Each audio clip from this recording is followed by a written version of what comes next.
Welcome to the channel. In today's tutorial, we're going to build an exciting basketball free throw game using Java.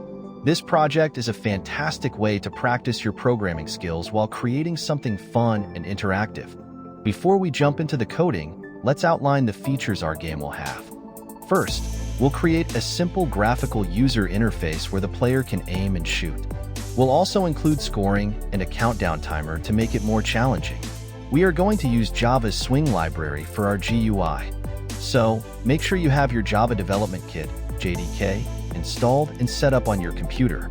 If you haven't installed it yet, check the link in the description for setup instructions. Let's start by setting up our project.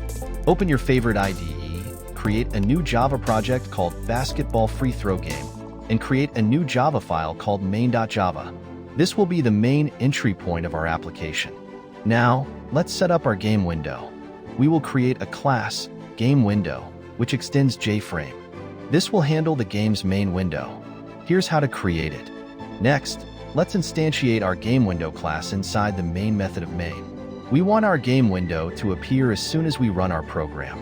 When you run the program now, you should see a blank window titled Basketball Free Throw Game. This is a great start. Next, let's prepare to draw our basketball, hoop, and court on the window. This will require us to define a custom JPanel. Now, we should add this game panel to our game window. It'll handle all the drawing for our game. If you run your program again, you should see a court design with a free throw line and a hoop. Awesome! Next up, let's add our basketball to the game. We'll use an int to represent its position. Now you should see a basketball represented as a circle on the court. The next feature we need is to make the ball move when the player clicks to shoot.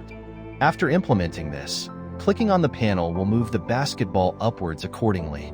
Now let's add some interesting logic to calculate if the shot is successful. We will define a method to check the coordinates against the hoop's position. Next, let's update our shoot method to show a success message or a failure message based on whether the shot was successful.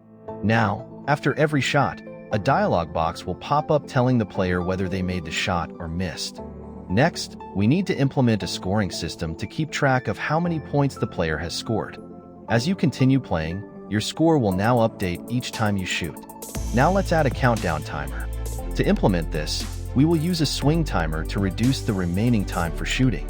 Now, a countdown timer will appear, and when the time is up, the game will automatically notify the player of their score. To show the remaining time on the game panel, let's make some adjustments to our paint component method. You should now see the countdown timer displayed on the panel.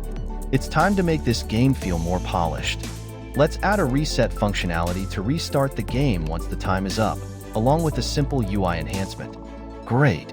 With this, we can reset our game whenever the time runs out, or we could set it up to start again with a key press, like the spacebar. Make sure to call repaint where necessary after resetting the game. Now when you press the spacebar, the game resets, and you can start playing again. Let's also make some minor enhancements to show the player the current score at the top right corner. Awesome! We have a fully functioning basketball free throw game. However, let's finish it off with a few final touches. Game sounds for shooting and scoring. Attach play sound method calls after successful shots and during shooting. Ensure you have sound files available to get a complete experience. Now you have an interactive basketball free throw game complete with a scoring system, countdown timer, and even sound effects. You can customize this game further by changing graphics, adding animations, or even adding levels of difficulty. Thanks for watching. If you enjoyed this tutorial and want to see more like it, don't forget to like this video and subscribe to the channel. Also, feel free to leave your feedback and suggestions for future projects in the comments below. Happy coding!